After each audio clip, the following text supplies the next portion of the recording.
Bihar BPSC teacher के लिए जितने भी अभ्यर्थी एग्ज़ाम की तैयारी कर रहे हैं उनके लिए यह वीडियो काफ़ी इम्पोर्टेंट होने वाला है, क्योंकि आज की इस वीडियो में हम कुछ महत्वपूर्ण प्रश्न जो कि प्रकाश दर्पण और लेंस से संबंधित प्रश्न होंगे को लेंगे और उसके जवाब आपको बताएंगे। अगर आपकी तैयारी बेहतर होगी तो आप इन सब के उत्तर पहले से जानते होंगे, अगर नहीं जानते हैं तो आपको यह चैप्टर अवश्य पढ़ना चाहिए, क्योंकि यहाँ से आपको 1 से 2 नंबर के प्रश्न एग्जाम में देखने को अवश्य मिलेंगे।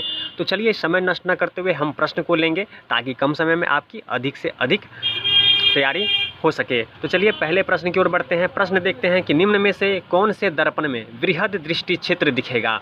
तो देखिए इसका जवाब होगा उत्तल दर्पण। अगर आपने यह टॉपिक पढ़ा होगा तो इसका जवाब आपको अवश्य पता होगा, अगर नहीं मालूम है तो आप इसे अच्छे से देख लीजिए। चलिए दूसरे प्रश्न की ओर चलते हैं। प्रकाश का वेग सर्वाधिक होगा कहाँ? निर्वात में। प्रकाश का जो वेग होता है वह सबसे अधिक कहाँ होगा? निर्वात में होगा। वहीं चलिए आगे चलते हैं।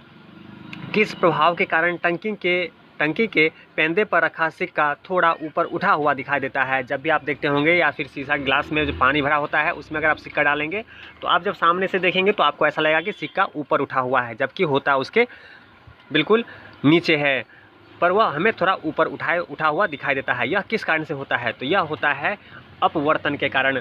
तो चलिए अगले प्रश्न की ओर चलते हैं। यदि एक दर्पण की फोकस दूरी प्लस 60 सेंटीमीटर में है तो दर्पण होगा कौन सा? उत्तल या अवतल? तो इसका जवाब होगा उत्तल दर्पण। अगर यदि एक दर्पण की फोकस दूरी प्लस 60 सेंटीमीटर है तो यह दर्पण होगा उत्तल दर्पण। एक समतल दर्पण की फोकस दूरी होगी अनंत तक। अगर कोई समतल दर्पण में आप देखेंगे तो उसकी जो फोकस दूरी होती है वह अनंत तक होती है। एक उत्तल दर्पण में सदैव प्रतिबिंब बनेगा कैसा? आभासी व सीधा प्रतिबिंब बनता है। उत्तल दर्पण में हमेशा आभासी व सीधा प्रतिबिंब बनता है। एक लेंस की क्षमता प्लस 2 डायोप्टर है तो उसकी फोकस दूरी होगी कितनी? 0.5 मीटर। 0.5 मीटर। तो ये सारे प्रश्न आपके प्रकाश दर्पण से हम ले रहे हैं, तो वीडियो में बने रहिएगा, अंत तक देखिएगा, क्योंकि इसमें से आपको 1 से 2 प्रश्न अवश्य आएंगे। अगर 2 नंबर भी आप सिर्फ एक वीडियो से उठा लेते हैं तो आपके लिए बड़ी उपलब्धि होगी, और यह काफ़ी इंपॉर्टेंट चैप्टर है और यहाँ से प्रश्न अवश्य आएगा। तो धैर्य बना के वीडियो को कंप्लीट देखें। अगला प्रश्न है कि दूरदृष्टि दोष में व्यक्ति को दूर की जो वस्तु है वह स्पष्ट रूप से दिखाई देगी। अगर किसी व्यक्ति को दूरदृष्टि दोष होगा तो वह नज़दीक की वस्तु ढंग से नहीं देख पाएगा, पर दूर की जो वस्तु है वह स्पष्ट रूप से उसे दिखाई देगा। वहीं एक उत्तल लेंस की फोकस दूरी अगर 15 सेंटीमीटर है तो बिंब को लेंस से कितनी दूरी पर रखा जाए कि प्रतिबिंब जो है वह वास्तविक एवं बिंब के बराबर आकार का बने? तो वह है 30 सेंटीमीटर। ये सारे प्रश्न आप ध्यान से देखेंगे, क्योंकि इस तरह के प्रश्न आपसे पूछे जा सकते हैं। यह कभी ना सोचे कि इस तरह के प्रश्न नहीं पूछे जाएंगे। बीपीएससी है और लेवल बीपीएससी अपना हमेशा बना के चलेगा। तो चलिए अगले प्रश्न की ओर चलते हैं कि एक 20 सेंटीमीटर फोकस दूरी के अवतल लेंस के सम्मुख बिंब अनंत पर रखा है। आभासी प्रतिबिंब की लेंस से दूरी कितनी होगी? तो वह होगा 20 सेंटीमीटर। जब कोई वस्तु प्रकाश के सभी रंगों को अवशोषित कर लेती है तो वह वस्तु हमें किस रंग की दिखाई देगी? तो वह है काली। जब कोई वस्तु प्रकाश के सभी रंगों को अगर अवशोषित कर लेती है तब जाके वो वस्तु हमें काली दिखाई देती है। यदि हम समतल दर्पण में हमारा पूर्ण प्रतिबिंब देखना चाहे तो दर्पण की न्यूनतम लंबाई कितनी होनी चाहिए? प्रश्न का उत्तर है पूर्ण प्रतिबिंब की आधी। पूर्ण प्रतिबिंब की आधी लंबाई की होनी चाहिए, तब हम समतल दर्पण में हमारा पूर्ण प्रतिबिंब देख पाएंगे। तो चलिए अगले प्रश्न की ओर चलते हैं कि एक समतल दर्पण पर प्रकाश की किरण 30 डिग्री कोण पर आपतित हो रही है तो परावर्तित किरण एवं आपतित किरण के मध्य कितना कोण बनेगा? तो वह है 60 डिग्री। वह क्या है? 60 डिग्री। उत्तल दर्पण के कोई 2 उपयोग लिखिए। तो देखिए उत्तल दर्पण का जो उपयोग होता है वह बड़ी वस्तुओं के छोटे प्रतिबिंब प्राप्त करके सजावट के लिए उपयोग में लेते हैं। दूसरा, इनका उपयोग सामान्यतः वाहनों के जो पीछे का दृश्य होता है दर्पणों के रूप में किया जाता है। इनकी पीछे देखने के लिए हम इसका उपयोग करते हैं उत्तल दर्पण का। तो ये इसके उपयोग आप बता सकते हैं। तो चलिए अगले प्रश्न को लेते हैं।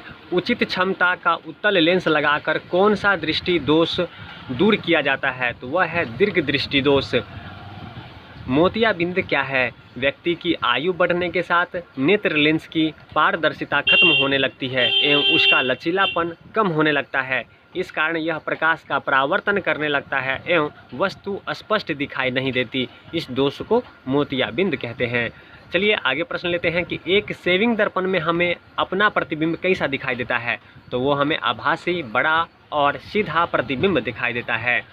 किसी बिंब का अवतल दर्पण द्वारा बना प्रतिबिंब आभासी, सीधा व बिंब से बड़ा पाया गया तो वस्तु की स्थिति कहाँ होनी चाहिए? तो दर्पण के ध्रुव तथा मुख्य फोकस के बीच होनी चाहिए। चलिए अगले प्रश्न की ओर चलते हैं कि किसी बिंब का वास्तविक तथा समान साइज का प्रतिबिंब प्राप्त करने के लिए बिंब को उत्तल लेंस के सामने कहाँ रखें? तो वह है फोकस दूरी की दोगुनी दूरी पर। चलिए अगले प्रश्न की ओर चलते हैं। अगला प्रश्न कह रहा है कि किसी गोलीय दर्पण तथा किसी पतले गोलीय लेंस दोनों की फोकस दूरियां 15 सेंटीमीटर है तो दर्पण तथा लेंस संभवतः है दोनों अवतल होगा। चलिए अगले प्रश्न की ओर चलते हैं। किसी समतल दर्पण पर प्रकाश की किरण अभिलंबवत आपतित होती है तो परावर्तन कोण का मान होता है 0 डिग्री होता है। सो ध्यान रखिएगा। चलिए अगले प्रश्न की ओर चलते हैं। अगला प्रश्न कह रहा है कि अवतल लेंस के सामने रखी वस्तु का प्रतिबिंब सदैव होता है कैसा? आभासी और सीधा होता है। तो देखिए ये हमने आपको कुछ प्रश्न करवाए हैं और यह काफ़ी इम्पोर्टेंट प्रश्न है और ये सभी प्रश्न आपके प्रकाश दर्पण एवं लेंस से संबंधित प्रश्न थे और यह चैप्टर एग्ज़ाम के लिए काफ़ी महत्वपूर्ण है। उम्मीद करता हूँ अगर आपने यह पहले पढ़ा था तो आपका रिवीजन हुआ होगा। अगर आपने ये चीज़ नहीं पहले पढ़ा होगा तो निश्चित रूप से आप 2 नंबर इसकी तैयारी करके कंफर्म कर सकते हैं। तो चलिए ऐसी महत्वपूर्ण प्रश्नों के साथ अगले वीडियो में मिलते हैं और चैनल को सब्सक्राइब अवश्य कीजिएगा क्योंकि ऐसी मैं लगभग 100 वीडियो डालूंगा अलग अलग टॉपिक पर ताकि आपकी या तो तैयारी है तो आपका रिवीजन हो जाए। साथ ही अगर आपने अब तक ये टॉपिक नहीं पढ़ा है तो आपको पता लगे और आप उसके लिए तैयार हो सकें। तो चलिए मिलते हैं अगले वीडियो में। तब तक चैनल को सब्सक्राइब कीजिए, वीडियो को लाइक कीजिए। वीडियो देखने के लिए आपका धन्यवाद।